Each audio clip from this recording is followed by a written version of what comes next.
ওর মন চালা হে না তো আমার ব্ল্যাকমেল করে, খালি আমার ইউজ করে, ব্যবহার করে।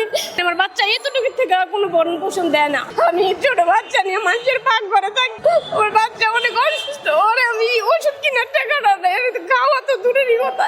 ওই জিগানা ওর বাসায় গেলে ফ্যামিলি যারা আছে আমার মারধর করে তারা দেয়, আমার বাচ্চারা পরিচয়ই দেয় না। আমার কিছু টাকা ছিল তো আমার তখন আর কি আমার সাথে সম্পর্ক করে, তো ওনাদের গ্রামে মোতাবেক সরকার কাজী, ওনার কাছে গিয়ে আমার বিয়া করছে। তবু বলে নাই যে এটা আমার মামা। ওই লোকটাও আমার সাথে জালিয়াতি করছে, তো টাকা গিলে হাতায় নিছে। তো ওর মামাও ওই সাথে আছে, কিন্তু ওর মামা বলে না একবারও আমি ওর মামা লাগি বাইরা সেরা, তাহলে তো আমি ওইখানে বিয়াটা করতাম না। ওই চালাকি করে ওর মামা আমার বিয়া করাই, আবার ওর মামাই কেমনে কেমনে তালাকের কাগজ বানাইছে, ওর মামাই সব করলো, মোতালেব সরকার। তো আমার কোনো ভালো গার্জেন নাই, ওরা আমার মার সই দিছে, আমাদেরকে সই দিয়ে মাইরে পরে খেতাই দিছে।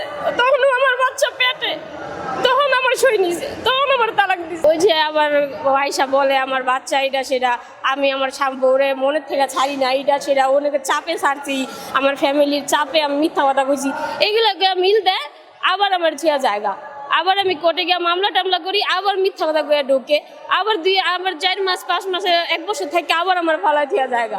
আমার তো স্কুল মাদ্রাসা কিছুই করতে পারি না, ও তো বড় হলে টুকে হয়ে যাবো। আর ওর এক কথা, আমার বাচ্চা আমার দিয়া দে, ও দিয়া ফেলালে তো মাইরা ফেলাইবো। আমি সিদ্ধান্ত নিয়েছি যে আমাকে পরিচয় দিতে দিতে এতই কষ্ট হয়, এখন আমাকে হয়তো থাকার স্থান দিব, আমাকে পরিচয় দেওয়া লাগবো না, কিন্তু আমাকে বাচ্চার মতন একটা ই করে দিব।